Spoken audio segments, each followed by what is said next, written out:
All right, guys, it is January 16th. Uh, I think it's January 16th, year of our Lord 2026. Um, there is, I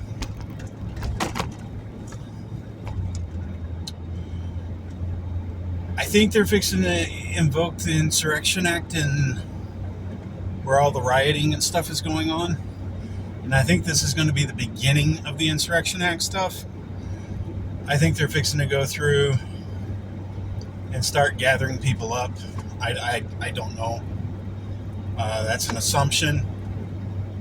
But there are some major talks about doing the Insurrection Act in Minnesota. And a few other places where all these riots are happening.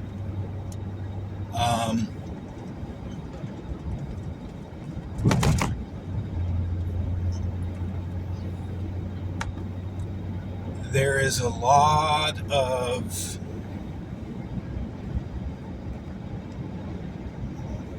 things that I'm noticing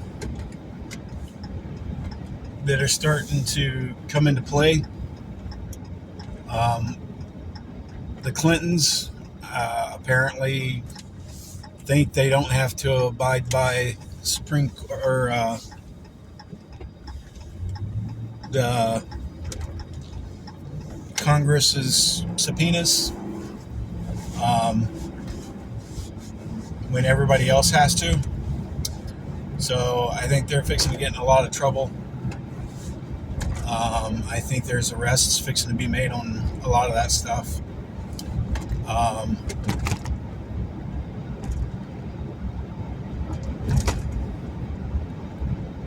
There's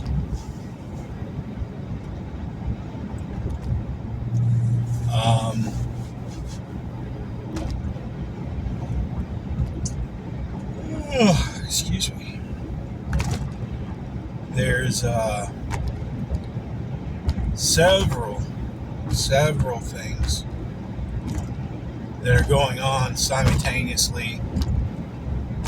The Iraq thing, the Venezuelan ordeal,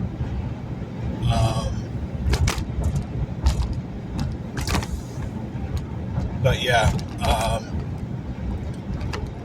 there's even talks of disabling NATO and some other stuff going on. So don't be surprised when all this stuff takes place.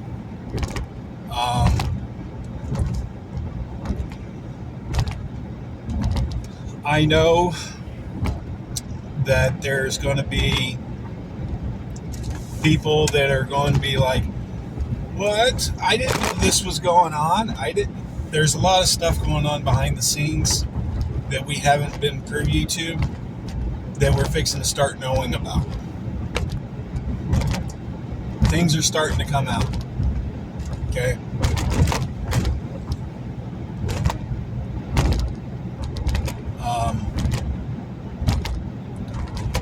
And that's what's been going on. Trying to think, what else was there?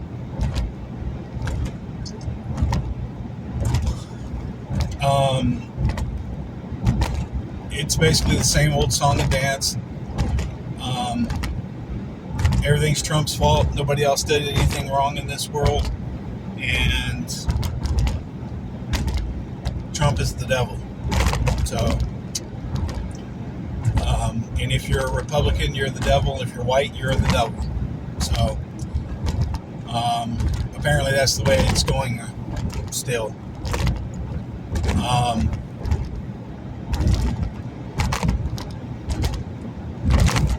And what I have to say about all that is this.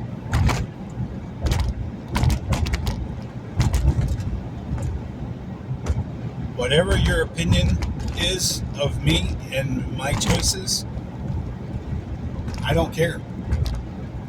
They're your opinions. You're allowed to have them. My opinions, I'm allowed to have.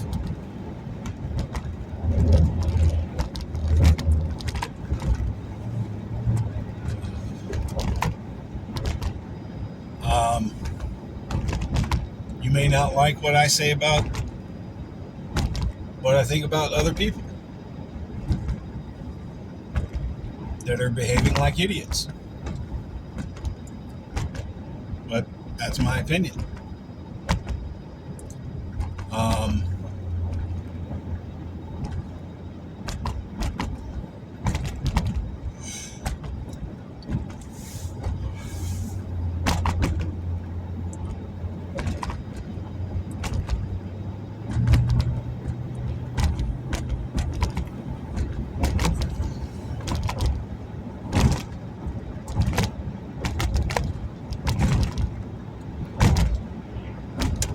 As far as the world goes, I'm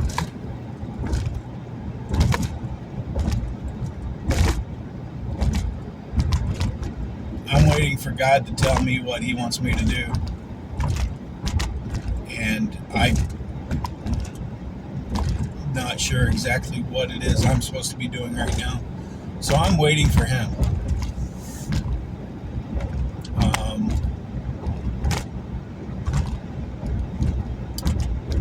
And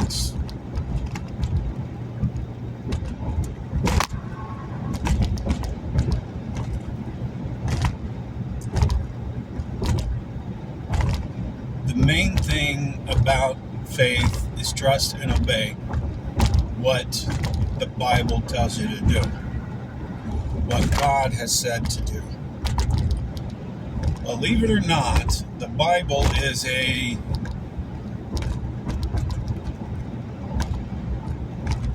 life guide to live the most humblest life you can.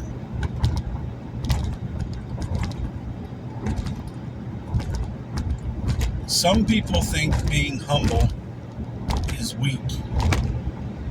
It actually takes a lot of strength, a lot of discipline to be humble.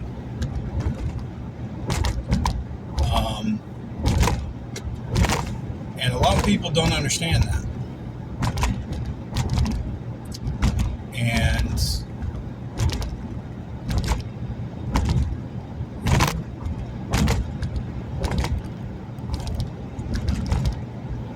to be humble is not to brag that you can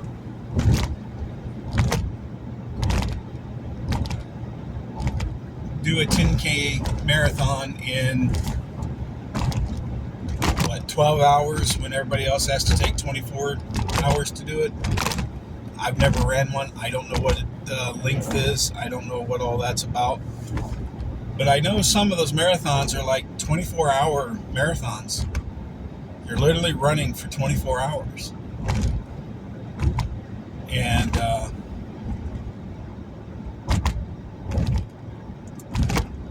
there's a lot of people that just don't have the discipline for it. Being humble doesn't mean that you get to run and then brag that you've accomplished this. Being humble is, yeah, I was there. I participated. Who cares who won?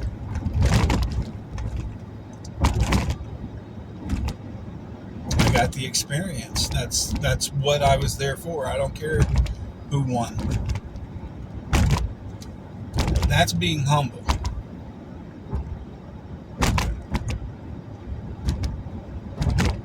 Winning is not everything in the world. The reason people fail a lot of the time is because they need to understand some things that they're not comprehending while they're moving forward.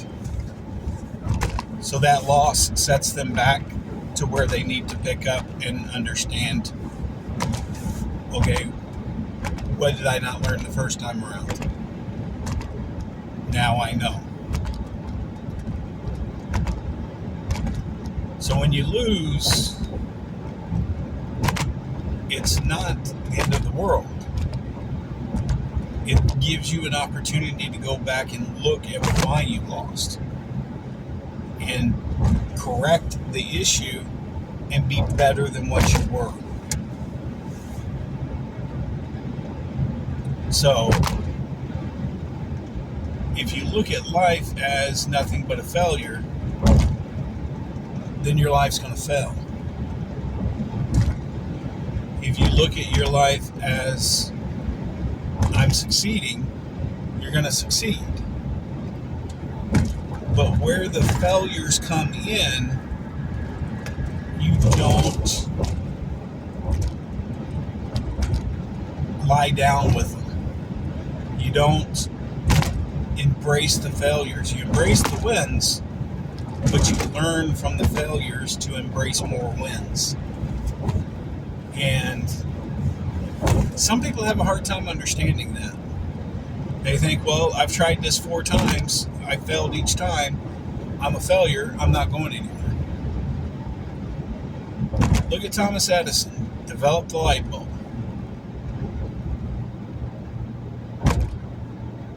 He failed, I think it was over 6,000 times developing the light bulb. And then he corrected a few things, and he finally got it.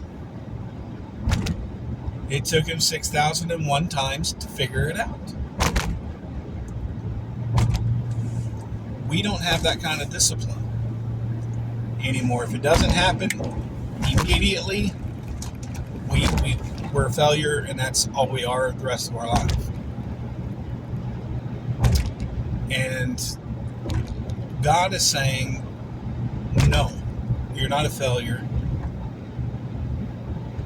Pick yourself up and try again.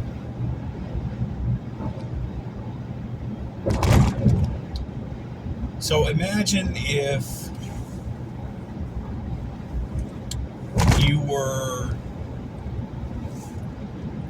you're in school. You get one math problem wrong,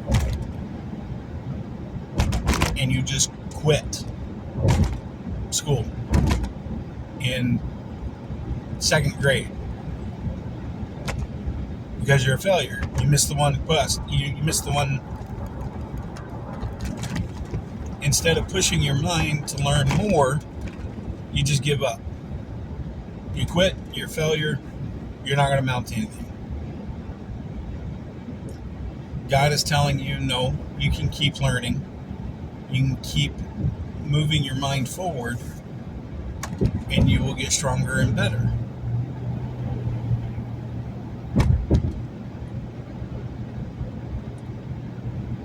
Now, a lot of people will tell you the only way you get stronger and better is if you follow God's exact word from the Bible and nothing else.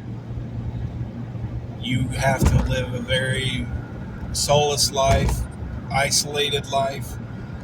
You're not supposed to marry. You're supposed to be like Jesus and not do anything but preach, teach, and spread the word.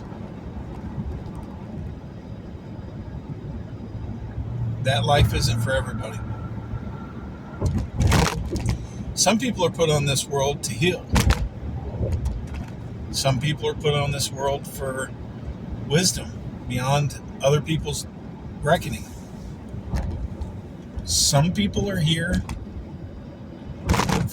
to guide other people into a better life. Whatever the role is, it's an important role.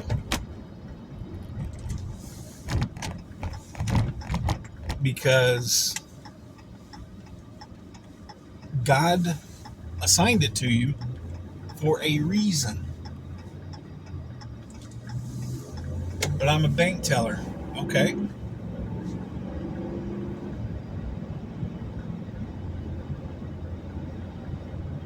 Is that because that was the only job available at the moment and you just stuck with it? Or is it something completely different about you like talking with people? You like interacting with people. The jobs you do depends. It tells you some of what you're here to do. Like, I'm a security guard. I deal with truck drivers. I deal with people coming and going all the time. I talk to a lot of people in a day.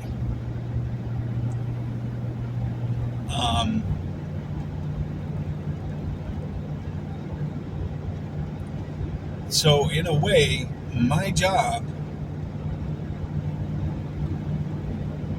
is to advise people and direct them into the right and wrong ways of going. So when you're sitting there saying that, okay, I interact with a lot of people, what does that mean? What does it mean to you? And when you say you don't know, I'm going to tell you, ask God why you're in that position.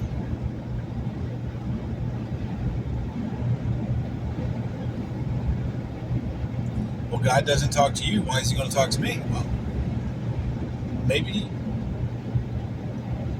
you don't have something blocking you like I have something blocking me. I don't know.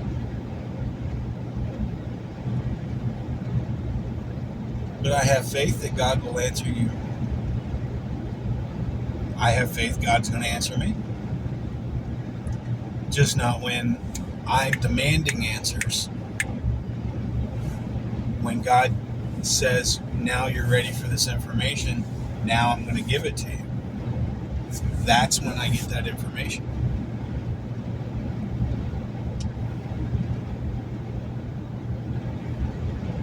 My grandfather was a man of very little words, but when he spoke, people listened. So when he said something, it had meaning behind it.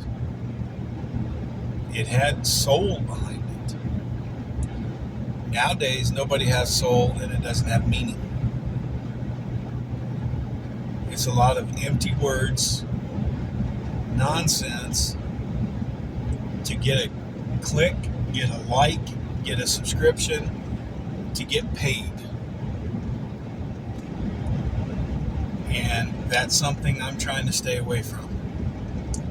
That's why I'm not enacting members only. I'm not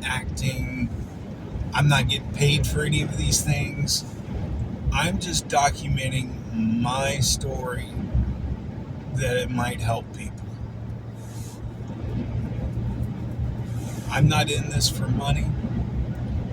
I mean, I could use some money, but I'm not in this for people to be paying me for this stuff.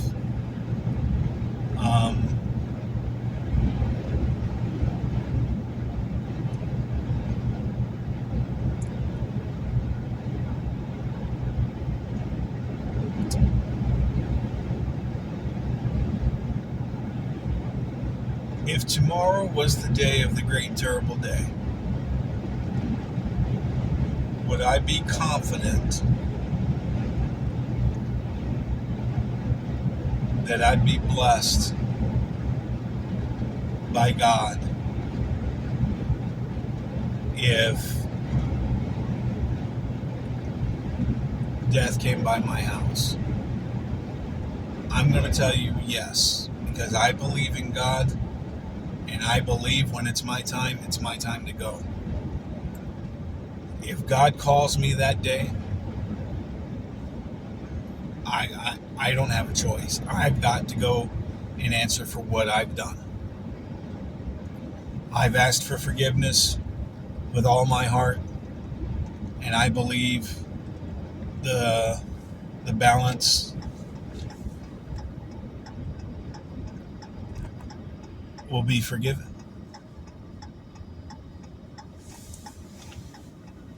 So I'm not afraid of that day.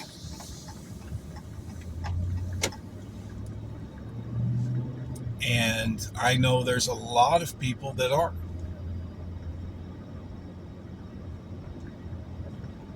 If, let's say the great terrible day starts at noon our time, but midnight somewhere else in the world,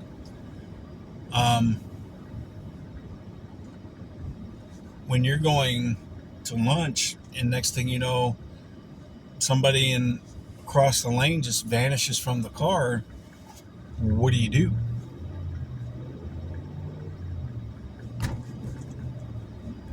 One, you don't stop and pull over and get out of your vehicle. Matter of fact, what I would do is call my work and say, hey, I'm not coming back. There's some people that just vanished out of their cars, and I am going home.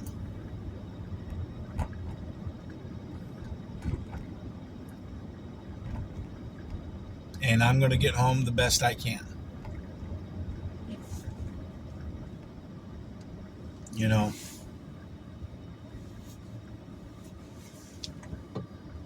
that's what I would do. Because in the prophet's words, that's what he said to do. Trust and obey. So that's what I would be doing. Trusting God in what he said is true and obeying the words that he gave you. Now, a lot of people will say, well, you're not doing every word he said every minute of every day, so therefore you're not obeying him.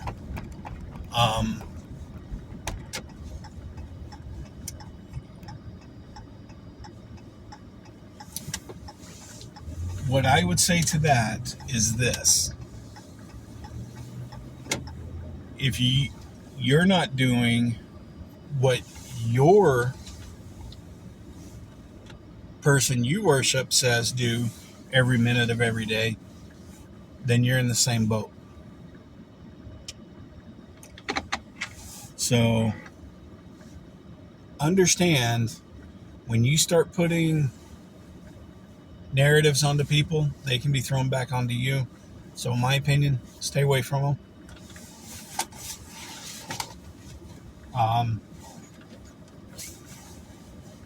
And if you think you're doing everything 100% perfectly from what God told you to do, I'm going to be honest with you. You're lying to yourself, and you need to get right with God on that, because you're not perfect. I'm not perfect. I know I'm not perfect. So with that being said, it is Friday night. You guys have a good night. Have a great weekend. God bless you guys. God loves you guys. And remember to pray.